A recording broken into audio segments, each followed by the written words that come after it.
Grande es este misterio de la piedad.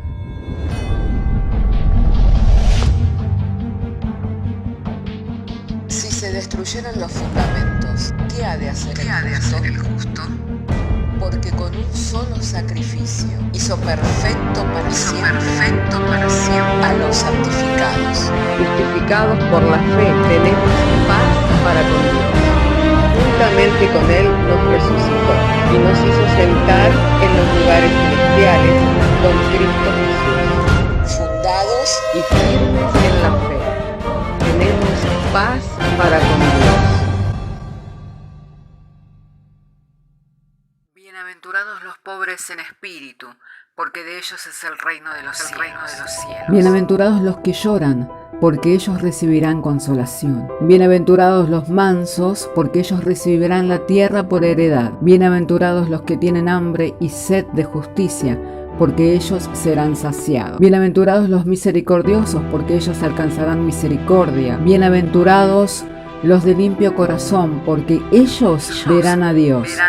Bienaventurados los pacificadores, porque ellos serán llamados hijos de Dios. Bienaventurados los que padecen persecución por causa de la justicia, porque de ellos es el reino de los cielos. Bienaventurados sois cuando por mi causa os vituperen y os persigan, y digan toda clase de mal contra vosotros mintiendo. Gozaos y alegraos, porque vuestro galardón es grande en los cielos.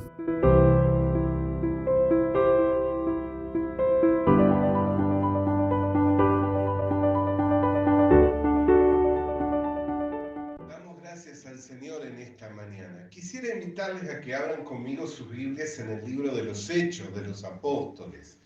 De manera que si tenemos nuestras Biblias, vamos a referirnos al texto que está en el libro de los Hechos de los Apóstoles, capítulo 2, verso 36 en adelante. Allí estaremos dando juntos lectura a las Sagradas Escrituras, Hechos capítulo 2, verso 36. Y dice así la bendita, la santa palabra del Señor. Sepa pues ciertísimamente toda la casa de Israel, que a este Jesús, a quien vosotros crucificasteis, Dios le ha hecho Señor y Cristo. Al oír esto se compungieron de corazón y dijeron a Pedro y a los otros apóstoles: varones hermanos, ¿qué haremos? Pero les dijo: arrepentíos y bautícese cada uno de vosotros en el nombre de Jesucristo para perdón de los pecados, y recibiréis el don del Espíritu Santo. Porque para vosotros es la promesa, y para vuestros hijos, y para todos los que están lejos, para cuantos el Señor nuestro Dios llamare. Y con otras muchas palabras testificaba y les exhortaba, diciendo: sed salvos de esta perversa generación. Así que los que recibieron su palabra fueron bautizados, y se añadieron aquel día como 3.000 personas, y perseveraban en la doctrina de los apóstoles, en la comunión unos con otros, y en el partimiento del pan, y en las oraciones. Oremos. Padre, queremos darte gracias porque tenemos libertad de convocatoria y también tenemos libertad para abrir las Escrituras. Y también tenemos libertad, Señor, para poder ahondar y profundizar en las mismas Escrituras. Y por eso queremos agradecerte, porque nos has dado entendimiento, Señor, y sabiduría mediante el Espíritu Santo. Pero no es la obra nuestra, sino es tu obra en medio nuestro. Por eso te pedimos, Señor, que no dejes de concedernos esta gracia de poder llegar a ser entendidos en cual sea tu voluntad. En el nombre de Jesús. Amén. Amén. Hermanos, yo quiero compartirles al respecto de las Escrituras, que muchas veces nosotros leemos la Escritura y por un texto en particular ya sacamos una conclusión. Nos ha pasado, ¿no? Y nos pasa. Por ejemplo, al leer este texto, Pedro, quien era el que recibió, digamos, la aflicción del pueblo judío, de los israelitas, que no eran solamente judíos, los israelitas era el conjunto de las naciones que formaban la nación de Israel. Por eso dice que les oían hablar en diferentes idiomas, en su propia lengua natal. ¿Qué sucedía? Que descendían a Jerusalén en el día de las festividades, especialmente en el día de Pentecostés, los israelitas, que no todos eran judíos nativos, algunos eran por adopción, otros eran mestizos. Entonces, no eran judíos, sino que eran israelíes. Amén. Por eso dice, sepa pues ciertísimamente toda la casa de Israel. Ahí estaba dando referencia a quién les estaba hablando, ¿no? ¿Y qué es lo que le dice? Les dice, Pedro les dijo, arrepentíos y bautícese cada uno de vosotros en el nombre de Jesucristo para el perdón de pecados. Entonces, si nosotros leemos literalmente, ¿cuál es la condición para que una persona le sea perdonado los pecados de acuerdo a lo que leemos? El bautizarse, ¿no? Ahí dice, bautícese para el perdón de los pecados. Pero en realidad Dios nos dio el bautismo como un medio para perdonar pecados. ¿Por qué?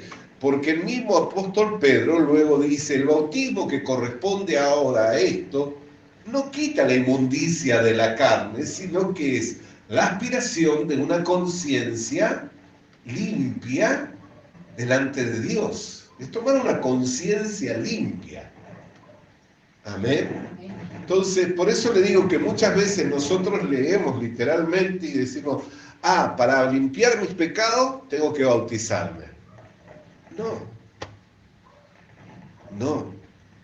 O sea, no estoy diciendo que no tengo que bautizarme, pero en el texto bíblico, en todo el contexto bíblico, no nos muestra la Escritura que esa es la manera en que se limpian los pecados. Porque si no, habría contradicción luego con lo que Pedro nos dice más adelante en una de sus cartas. El bautismo que ahora corresponde a esto, o sea, a la inversión, no quita la inmundicia de la carne, sino que es la aspiración, es el tomar una conciencia limpia delante de Dios. Entonces, si no quita la inmundicia de la carne, ¿qué quiere decir? Que no es el bautismo lo que quita la inmundicia. Amén. Así hay personas, por ejemplo, que han llevado que para el perdón de los pecados es necesaria la confesión. Que si confesamos nuestros pecados, abogado tenemos para con Dios, el cual es justo y fiel para perdonar pecados. Entonces, todo pecado no confesado no ha sido limpiado. Y algunos lo dicen y oran como oraba David, ¿no es cierto? Límpiame de los pecados que me son ocultos. Pero si me están siendo ocultos, ¿cómo yo puedo tener conocimiento de ellos? Entonces David tenía otro entendimiento de qué, de que si Dios lo limpiaba, que de eso hemos hablado, no sé si el domingo pasado hablamos, cuando citamos el Salmo 51, que si Dios lo limpiaba sería más blanco que la Blancanieve. Purifícame, lávame, que si tú me purificas y si tú me lavas, yo voy a ser más blanco que la Blancanieve. Entonces tampoco está en que confesemos para ser perdonados.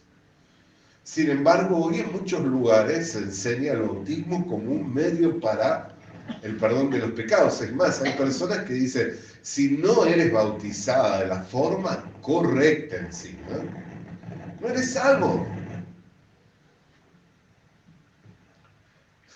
Sin embargo, lo único que hace que haya un muro de separación entre Dios y los hombres es el pecado, ¿cierto? O sea que lo que hay que hacer es encontrar la salida para el pecado, la solución para el pecado. Entonces, una persona no bautizada sigue en pecado porque no se bautizó. Una persona que confesó pecados, pero no confesó los pecados que le son ocultos. ¿Sabe cuántos pecados hay que uno no toma conciencia de ellos, que le son ocultos? pero que delante de Dios son pecados. Porque todo tiene que ver con la óptica con la cual se mira. Los otros días me llamaba la atención una obra de un escultor, que era una obra muy sencilla, que era con alambre. Que cuando tú la mirabas en una dirección era un cuadrado, pero a medida que iba girando, iba cambiando la figura y la terminabas de ver del otro lado y era un círculo. Entonces todo tiene que ver con la medida con que nosotros miramos. Por ejemplo, hay cosas que en ciertas culturas no son pecado, sin embargo en otras que son abominables. Y nosotros con el correr del tiempo, y esto es para las próximas generaciones, va a haber cosas que ya no las va a escandalizar y no las van a ver como pecado por causa de la formación social y cultural. Un claro ejemplo estos días, yo no sé ni qué día ni cuándo, porque no ando averiguando, pero ¿qué me pasó? Que anduve por Montevideo y veía todas las calles pintadas con banderas de diferentes colores, arcoíris, y en lugares específicos, como por ejemplo, tuve que ir a la Facultad de Odontología y ahí estaba toda la facultad decorada con banderas arcoíris. Y fui a Colonia estos días y toda la calle principal y los principales comercios de General Flores, que es la calle principal de Colonia, toda pintada con banderas arcoíris, aún el mismo edificio municipal. Sabemos qué es lo que están celebrando, ¿no? El orgullo gay o el Día del Orgullo Gay, es lo que se viene pronto, no sé qué día será. Pero eso qué es lo que nos va mostrando, que la sociedad se va formando con un concepto para décadas atrás, 3, 4 décadas, 5 décadas atrás, pensar de que hubiera un tipo de marcha de eso sería un escándalo para cualquiera, sería un escándalo. Sin embargo, hoy socialmente y culturalmente ya está aceptado. Nadie fue a decir esto, a cortar las banderas o a sacarlas o a oponerse o no hagan esto. Está aceptado. Entonces imagínense niños como Juan Cruz, sin más lejos como Omar, 15 años de edad, que se formó en esa sociedad, en esa cultura, que no vivió lo que yo viví con ya 56 años, en otras décadas. Entonces, socialmente, dentro de 10, 15, 20 años, ellos van a tener un concepto muy distinto. Más allá de que hoy ellos, por la gracia y la misericordia de Dios, se forman desde la niñez en las bases y en los valores de la Biblia, ¿no? Que los hace poder tener un pensamiento más profundo. No solo pensar lo que es aceptado en lo social, en lo cultural, sino pensar en que, bueno, esto es aceptado por Dios. Esto es culturalmente aceptado, pero ¿Dios lo acepta? Bueno, Juan Cruz ya tiene, ¿qué edad tenés, Juan Cruz? 8. 8, ya tenés ese, por la formación, ¿ves? Pero aún así, uno que se mueve dentro del ámbito de lo teológico, digamos, de ese mundo, ¿no? Mis relaciones es con la gente de la teología, del pensamiento, lo divino, del pensamiento en lo... Les puedo asegurar que hay gente muy preparada para argumentar aún dentro de las iglesias y convencer a muchos de que la homosexualidad no es condenable. Y lo pueden demostrar, y lo he escuchado en debates. Tristemente, yo lo he escuchado en debates. He escuchado a debatir a un muchacho de tan solo 36 años de edad, con esposa e hijas. Con esposa e hija, no le estoy diciendo a alguien que se declara homosexual o gay, que defiende su posición, sino que él llamó a debatir a pensadores, a teólogos, y a decir que le mostraran dónde decía la Biblia que era un pecado a la homosexualidad. Y les puedo asegurar que muchos hermanos con celo de Dios, con conocimiento de la Biblia, de los pasajes más comunes que nosotros conocemos, que los pasajes de Pablo, los pasajes a Romanos, los pasajes a Corintios, los pasajes de la ley de Moisés, y los desarmó. Los desarmó, les mostró cómo era una cuestión cultural e histórica lo que estaba reprendiendo Pablo. Y este pensamiento va a seguir influenciando dentro de nuestras comunidades y va a dejar de ser.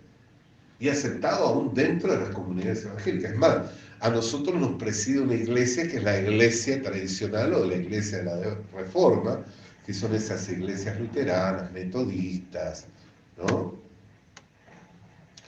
Anglicanas, que son las más tradicionales.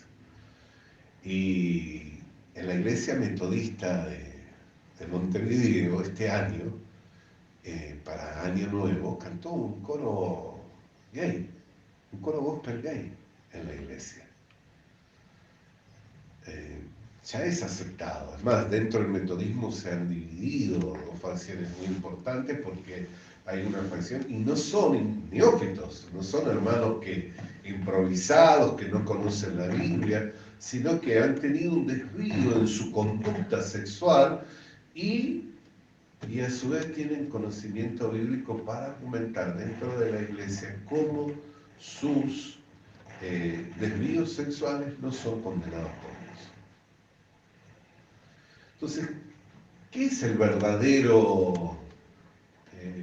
¿Cómo se limpian los pecados? Porque yo me vi tentado también en entrar en ese debate, porque la pregunta era si los homosexuales son pecadores. Y yo me vi tentado en decir, sí, son. Pero no son solo los pecadores los homosexuales, los heterosexuales también son pecadores, ¿o no? Sí. El carpintero también es pecador, el farmacéutico también, el niño, el joven, la mujer, todos somos pecadores. O sea, el pecado no involucra una decisión, mi decisión sexual o mi profesión. El pecado involucra el ser, mi ser.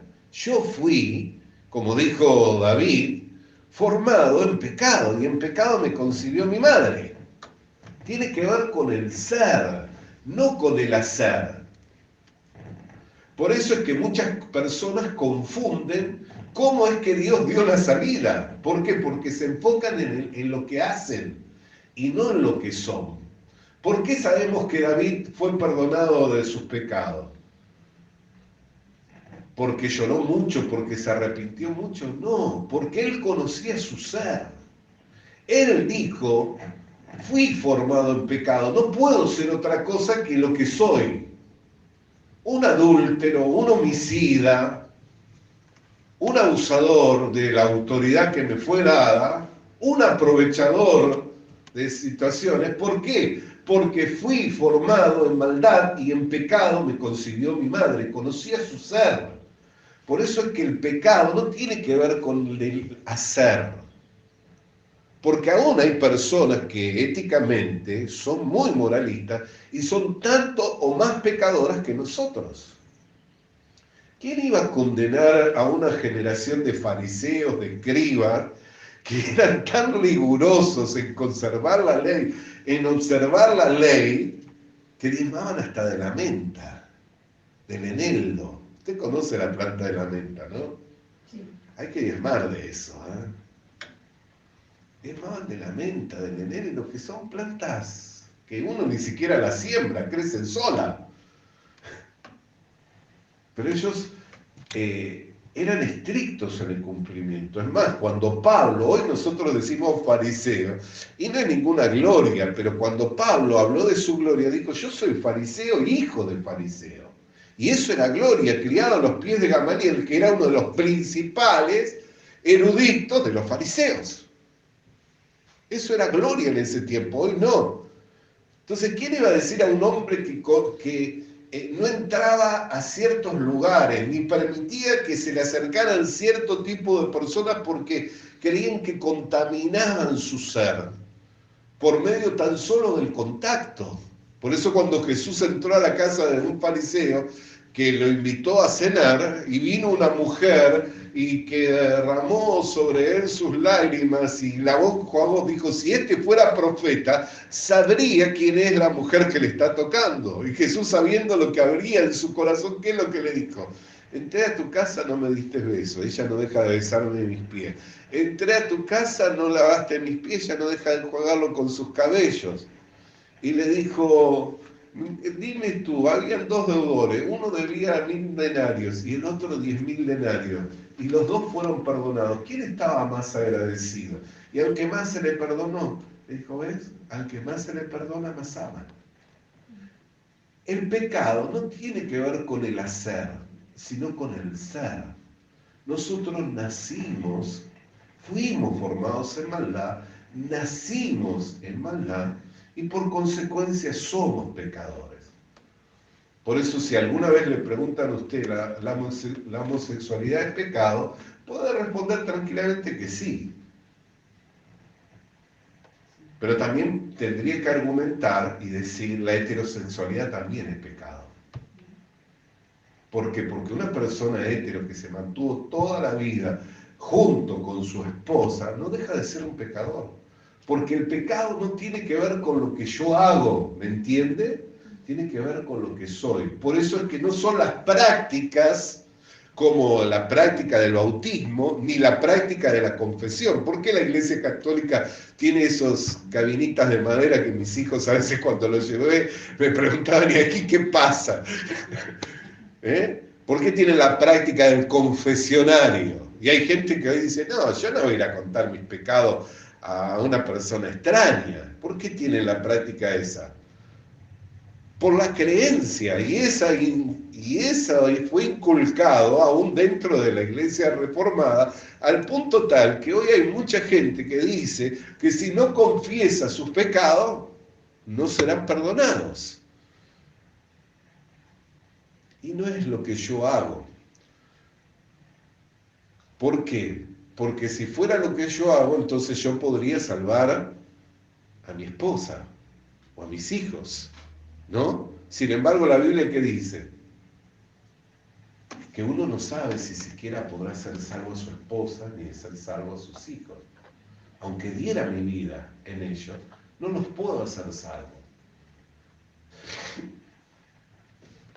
Por eso cuando le preguntaron a Jesús, ¿y cómo hemos de ser salvos? Dijo, lo que es imposible para el hombre, posible le es a Dios. Entonces el pecado no tiene que ver con el hacer, así como tampoco tiene que ver con lo que yo hago para ser limpio del pecado. Por eso es que la confusión, cuando todos llegan a 1 Juan 1:9, dice, sí, no confesé, y entonces ¿cómo emparejo eso con lo que dice el Salmo 51, líbrame de los pecados que me son ocultos? Guárdame. O sea que hay pecados que yo no los discierno como pecados. Imagínese formado en una sociedad y en una cultura en donde hay cosas que... era tan gracioso ese debate que había un hombre que citó la ley de Moisés. Y la ley de Moisés tiene ciertas cosas, ¿no? Dice, no es abominación delante de Dios el que un hombre se eche con otro hombre. Pero, por ejemplo, la ley de Moisés dice que si tu hija fuera violada, pero te la pidieran en matrimonio, que la puedas entregar. Entonces, no es deshonrada. Entonces, este muchacho que debatía y le traía, dice, ¿tú quieres vivir de acuerdo a la ley de Moisés? Sí. ¿Tienes hijas? Sí. La ley de Moisés dice que si la violan, pero después la toman en matrimonio, que no es deshonrada. ¿Tú qué piensas de eso? Y los dejaba desarmados. Sin embargo, es así. Es más, Israel, una de sus hijas fue violada. Y después la pidieron en matrimonio. Y resulta que convinieron en dársela en matrimonio, le pusieron la condición de la circuncisión. Cuando estaban convaleciendo los hombres fuertes por la circuncisión, ¿qué hicieron Leví? Los dos hijos mayores. Fueron y arremetieron contra todo. Dios condenó al que violaron a la hermana de Leví, de los hijos mayores de Israel, o los condenó a Leví y a los hijos mayores de Israel. Le dijo, no entre mi consejo no entre mi espíritu en vuestro consejo, los condenó. Al punto tal que cuando estaban en el monte Sinaí, los levitas dijeron, los que estén por Jehová, júntense conmigo. Ellos ya estaban desechados por Jehová. Si Dios dice, mi espíritu no entra en vuestro consejo, quiere decir que nunca más iban a tener guía y dirección de Dios. Y ellos se santificaron en sus propios hermanos, pero no condenó Dios a los que violaron a la hija de Israel, condenó a su descendiente, los levitas, quienes luego entraron purificándose, dando muerte a sus mismos parientes. Entonces, nosotros pensamos muchas veces que la manera en limpiar pecados es por lo que yo hago. Bautismo, arrepentimiento, confesión. Y no es así. Dios no dejó en nuestras manos el que nosotros limpiemos los pecados, sino que lo hizo Él. Él llevó a cabo nuestra purificación. Él llevó a cabo la limpieza de nuestros pecados. Por eso decía, si usted lee San Juan 1.9, dice si confesamos nuestros pecados, pero dice en 1.7, si tenemos comunión unos con otros, ¿qué es lo que nos limpia de pecado? La sangre de Jesucristo. Por eso cuando vamos a las Escrituras, nosotros tenemos que entender las Escrituras y ver claramente qué es lo que Dios demanda cuando dice que nos arrepintamos. No está hablando de que dejemos de hacer lo que por naturaleza hacemos y somos, sino que lo que está hablando es que nosotros nos volvamos a Dios para que lo que le es imposible al hombre, le sea posible a Dios. Por eso es que Pedro, que esclarece luego en su carta, dice, no es que el bautismo quitó la inmundicia de la carne, no se confíe diciendo, me bauticé, ya no voy a tener ninguna lascivia, no voy a tener ninguna codicia, no voy a tener ningún orgullo espiritual, no voy a tener ninguna soberbia, no voy a tener ninguna ira, ninguna maledicencia, ninguna blasfemia, no idealice, no quita. Pero sí toma una conciencia limpia delante de Dios. Sí toma una conciencia limpia delante de Dios. Entonces, ¿qué es lo que nosotros tenemos que entender? Que cuando Cristo nos hizo limpio una vez y para siempre. Para que ya no vivamos para el pecado, sino sirvamos a la justicia. Porque mientras era pecador, era esclavo del pecado. Pero ahora que he venido a ser libre del pecado, tengo el poder, tengo el derecho, tengo la facultad, la capacidad de servir a la justicia. Por eso es que Pablo dijo, todo lo puedo en Cristo que me fortalece. Cuando nosotros entendemos que tenemos esa facultad, ese poder, de poder vivir llenos del Espíritu Santo, manifestando el fruto de una vida exaltada juntamente con Cristo, entonces ya no somos nosotros, sino es Cristo en nosotros la esperanza de gloria. Ya no soy yo. Pero mientras está la iglesia en que si no se bautiza, en que si no confiesa, ¿cómo está? Como Israel en el desierto. ¿Por qué? Porque todavía no encontró la verdadera salida. Y la verdadera salida no está en lo que el hombre haga, sino en lo que Dios hizo, consumó y cumplió en la cruz del Calvario para que el hombre lo crea. Por eso cuando Cristo comienza su ministerio, en el Evangelio de Marcos, en 1.15, ¿qué es lo que dice? Arrepentíos y creed al Evangelio. ¿Qué es el arrepentimiento? No es que yo me arrepienta de lo que hoy hice mal solamente. ¿Por qué? Porque el que yo me arrepienta de lo que hice mal hoy, no significa que mañana no voy a cometer los mismos errores. Si no, la Biblia no diría, cae el justo 7 veces y 7 veces se levanta. Tampoco Jesús hubiera mandado a Pedro a que perdonara 70 veces 7. Y tampoco Pablo hubiera dicho es necesario que haya entre vosotros disensiones, pleitos y enemistades. ¿Cómo va a ser necesario dentro de la iglesia? Usted ve una necesidad que dentro de una comunidad de fe, donde todos somos salvos, donde todos fuimos redimidos, donde todos fuimos lavados por la sangre de Jesucristo, haya necesidad de pleitos, disensiones y enemistades. Yo no lo veo, pero Pablo lo veía. ¿Para qué? Para que salgan a luz los que son aprobados. ¿Quién es el que es aprobado? Aquel que comprende lo que es el ser. Por eso luego dice, no hay ninguno entre vosotros maduro que pueda soportar el agravio. Si yo no me comprendo a mí mismo de que soy un ser que fue formado en maldad y que fue engendrado en maldad, entonces, ¿cómo hago yo para comprender a mi hermano? ¿Cómo hago para comprender a mi hermano? No le puedo comprender. Y es ahí donde todos fracasan prácticamente. ¿Por qué fracasan? Porque dicen, no, tendría que ser de esta manera.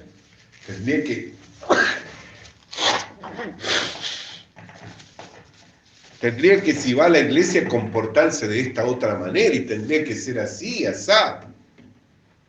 Y tendría. Sin embargo, Jesús nunca enseñó eso. Dijo, no juzgues a tu hermano, ni juzgues nada antes de tiempo.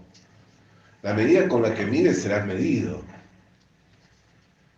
Entonces no nos manda a juzgarnos unos a otros, sí nos manda a soportarnos unos a otros. Pero yo no puedo soportarle a usted si tengo más alto concepto de mí mismo que el que debo de tener.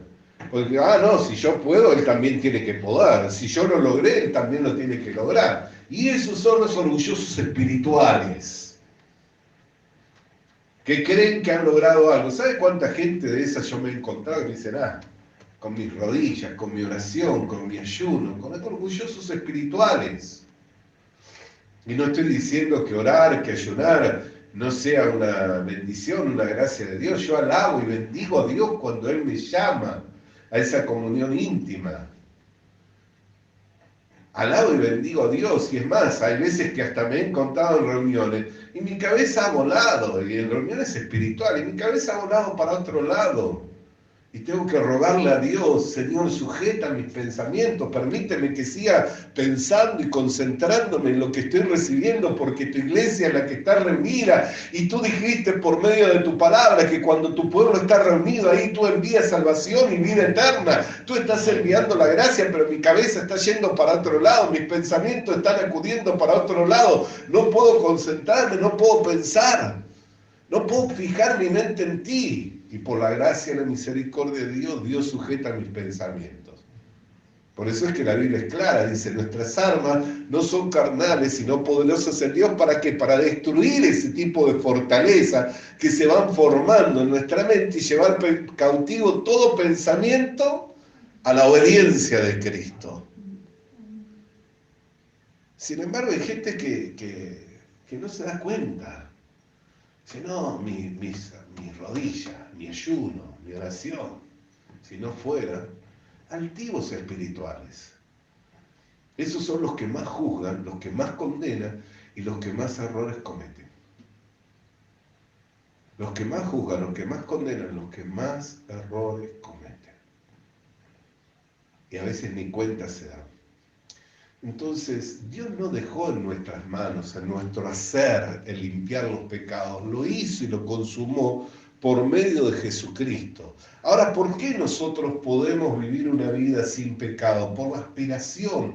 Al tomar una conciencia limpia de pecado, libre de la culpabilidad del pecado, por esa conciencia que hemos tomado delante de Dios, es que recibimos la facultad, recibimos el poder y el derecho para vivir una vida de santidad. Para vivir una vida de santidad. Por eso toda persona que entiende correctamente el Evangelio nunca va a poder decir, no, pero esto yo no puedo, o es mi carácter. Y lógico que tu carácter es carácter podrido, disculpen la expresión.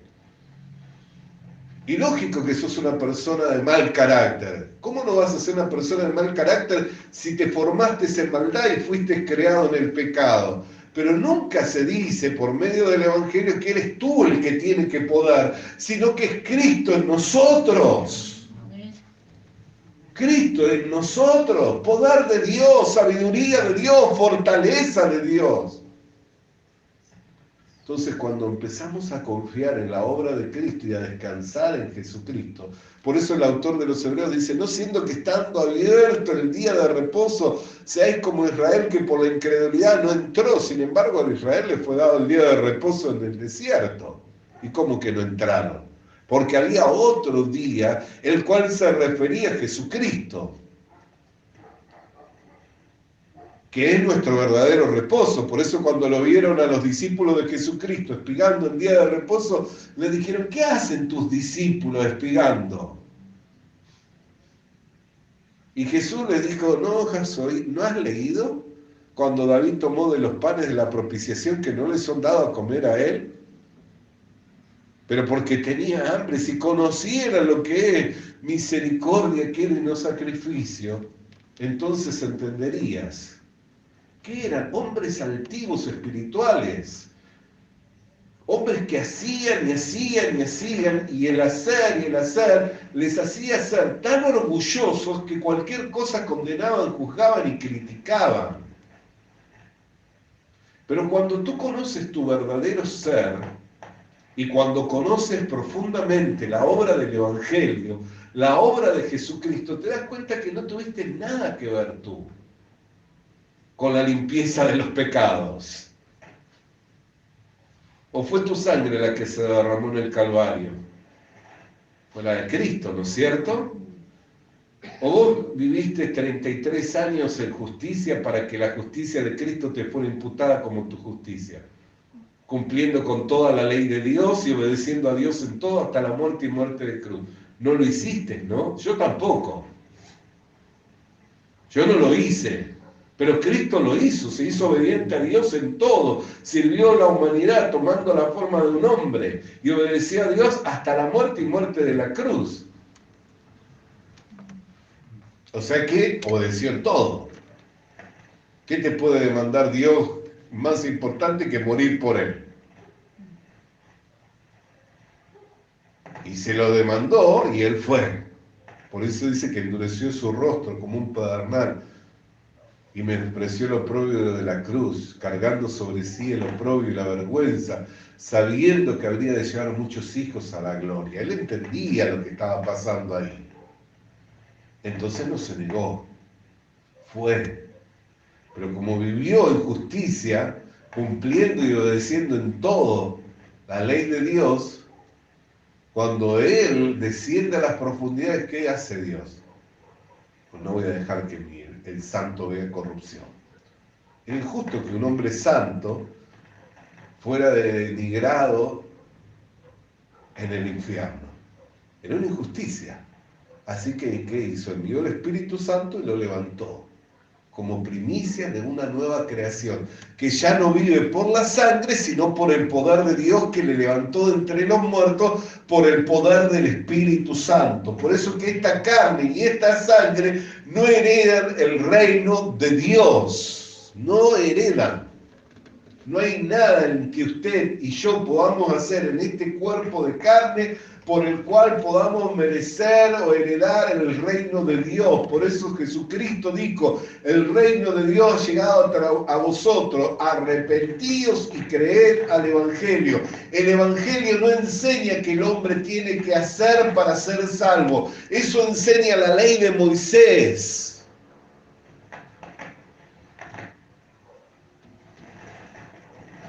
El Evangelio no enseña que tienes que hacer para ser salvo. El Evangelio enseña que tienes que creer para que te sea otorgado como un regalo, para que te sea dado por gracia. No involucra lo que tú haces, sino involucra la gracia de Dios para un ser tan maldito, un ser tan denigrado, un ser tan abominable, al cual Dios lo amó. Eso es el Evangelio.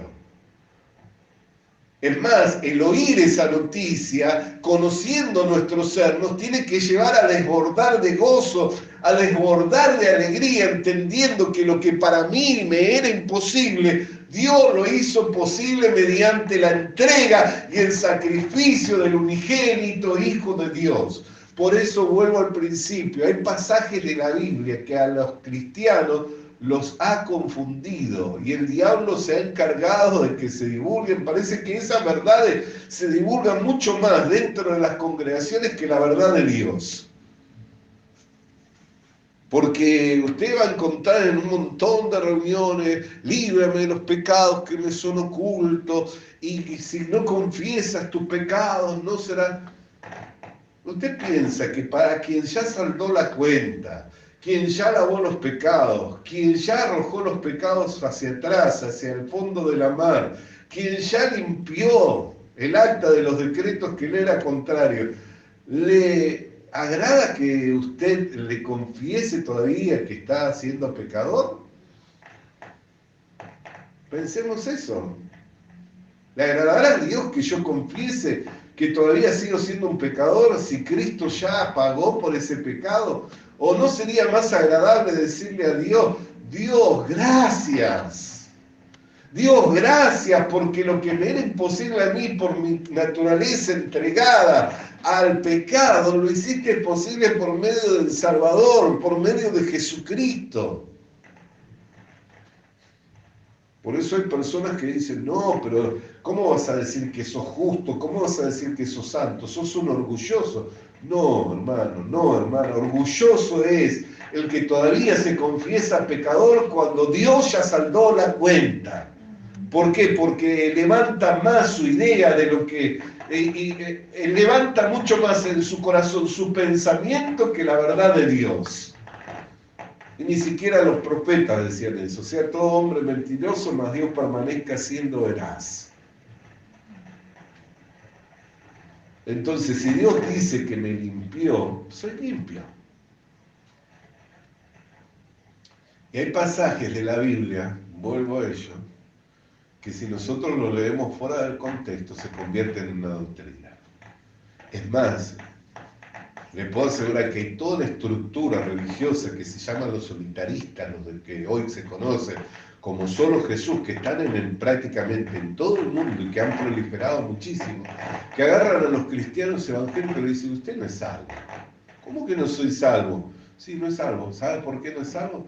Usted fue mal bautizado. Fue bautizado en el nombre del Padre, del Hijo y del Espíritu Santo. Al ser mal bautizado, no es salvo. ¿Por qué? Porque Pedro dijo, bautizados en el nombre de Jesucristo para perdón de los pecados. Y toman ese versículo aislado y los vuelven a bautizar a los hermanitos evangélicos. Sin embargo, no es ni el bautismo, no es ni la confesión, sino es la sangre de Jesucristo la que nos lavó de los pecados. Usted dice, ¿cómo pueden proliferar esas enseñanzas en base a un solo texto? Sin embargo, proliferan. Los unitaristas proliferan en eso. Y usted los escucha y va a sus cultos, y es como si fuera una iglesia evangélica. Yo he ido, cuando recién llegaron a Maldonado, vi un hermano de la congregación de Maldonado, pastor, estoy yendo en un grupo así, no sabes qué verdad, que esto... vení a acompañar. ¿Cómo no, hermano? Te acompaño. Fui, me senté, escuché, cuando terminé de escuchar, ¿qué no es así? Vos no podés hacer doctrina de un pasaje. La doctrina de la iglesia dice que los perseveraban en ¿qué? En la doctrina de los apóstoles. No era de uno siquiera, eran de varios. Por eso es que ninguno puede decir, pero esto lo dijo Pedro, esto lo dijo Pablo. La doctrina de los apóstoles. Por donde venía la gracia y la revelación de Dios para la iglesia. Hermanos, amados del Señor, espero que por medio de la gracia del Señor podamos seguir creciendo en el conocimiento de Dios. Sepan que siempre estoy a las órdenes, tanto para los que están en este lugar físico como para quienes escuchan a través de los medios. Los otros días me escribió una persona diciéndome que lo que yo enseñaba había sido errado. Y tuve que reconocer, porque yo enseñé una enseñanza y dice que Moisés tomó mujer cusita. Y la ley de Dios dice no podrás tomar mujeres extranjeras. Pero todavía Moisés no había recibido la ley de Dios. Entonces dice, usted está enseñando mal, dice. Porque Moisés todavía no había recibido la ley de Dios. Discúlpame, le digo, la verdad, tengo que examinar más entonces. Pero no se trata de la ley, sino del corazón de Dios. Porque en sí el pecado cayó sobre María y sobre Aarón por juzgar a Moisés, que había tomado otra mujer de un pueblo que no era el pueblo de Israel. Aunque después iba a venir la ley, por la cual ellos no iban a poder tomar otras mujeres extranjeras. Entonces lo que iba revelando era el corazón de Dios. Yo hablé más bien del corazón de Dios, quien, si no fuera por la intercesión de Moisés, Aarón y María hubieran muerto de lepra. Entonces hay cosas que Dios las muestra en la Biblia, pero que son para mostrar su corazón. Hay cosas que están ahí en la Biblia, pero que es para mostrar su corazón, su deseo. Por ejemplo, el pasaje que más me impactó a mí, y le digo es el año pasado, no he venido para servir, no he venido para ser servido, sino para servir. Cuando entendí eso, que Dios no quiere que yo lo sirva, Él me quiere servir a mí. Y llevo años de servicio. Pero entendí que Él no quiere que yo lo sirva, Él me quiere servir a mí. Pero se sirve de mí para manifestarse Él. Se sirve de mí para manifestar su gloria y su poder, su sabiduría, su fortaleza, se sirve de mí. Pero no quiere que yo lo sirva, porque ¿con qué lo puedo servir yo? ¿Qué tengo para darle a Dios? ¿Usted cree que tengo algo bueno para darle a Dios? No tengo nada. Por eso es que Él me quiere servir a mí, para servirse de mí y manifestar su poder, su gloria y su grandeza. Cuando entendí eso, dije, descanso. Ya está, descansa, ¿no? Sí. Imagínense 30 años sirviendo en el mismo ministerio, la predicación. ¿Sabe qué? Dije, ya está, descanso. Gracias, Dios, dije. Entré en una libertad, pero dado por el entendimiento. Sin embargo, hay gente que sirve, y después es tan triste, porque uno lo ve que han logrado tantas cosas maravillosas y hermosas, y hasta después también las tiran y las abandonan con la misma fuerza con que las llevaron adelante. Y es tan triste, ¿por qué? Porque denigra el Evangelio, porque los que lo vieron sirviendo con tanto ahínco, después lo ven que abandonaron. ¿Y dónde está el hermanito que servía, la hermanita que con tanto esmero servía, con tanto ahínco servía? Y no lo halla. Dice, ¿qué pasó? Pero cuando nosotros entramos en esa libertad de entender, no, Dios no quiere que nos sirvan nada, si no tengo nada para darle. Él me quiere servir a mí y servirse de mí para manifestarse. Eso le da libertad. Amén. Hermanos amados del Señor, hasta aquí la palabra de Dios. Agradecido al Señor de tener este tiempo para compartir, y deseo que si alguien tiene una pregunta o un comentario, que me lo hagan. No me va a ofender nunca preguntándome sobre la Biblia o haciéndome un comentario sobre la Biblia, sea acertado, errado, lo que sea, no me va a ofender nunca, todo lo contrario, me edifico compartiendo con la iglesia y le doy gracias a Dios por su vida.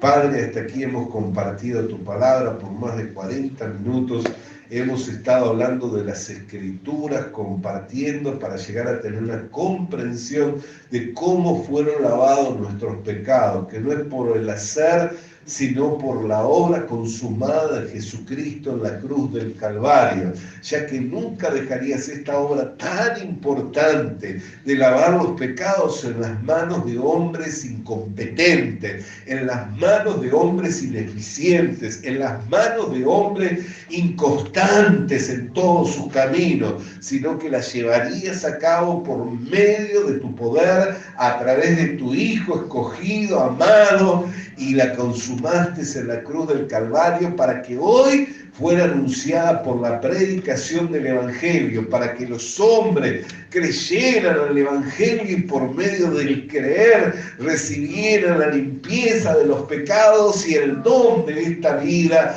exaltada juntamente con Cristo. Por lo que te damos gracias, Padre querido, en el nombre de Jesús. Y la iglesia dice amén y amén. Alabado y santo sea el nombre del Señor. Visita nuestras redes sociales. Visita nuestras redes sociales. Suscríbete activando la campanita. Suscríbete activando la campanita. Comparte con nosotros el mensaje de la palabra de Dios.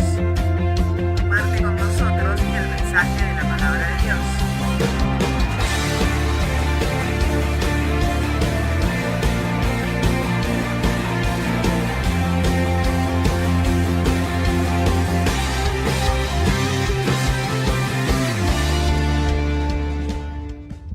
Le animamos a que consiga una Biblia, porque en ella encuentra la mente de Dios, el estado del hombre, el camino de salvación, la muerte de los pecadores y la felicidad de los creyentes. Sus doctrinas son santas, sus mandamientos son obligatorios, sus historias son verdad y sus decisiones inalterables. Léala para ser sabio, crea en ella para ser salvo y póngala en práctica para ser santo. Ella contiene luz para guiarle, alimento para reforzarle y consuelo para alentarle.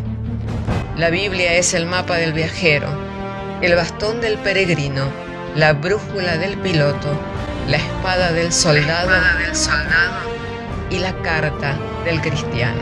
Le animamos a que consiga una Biblia,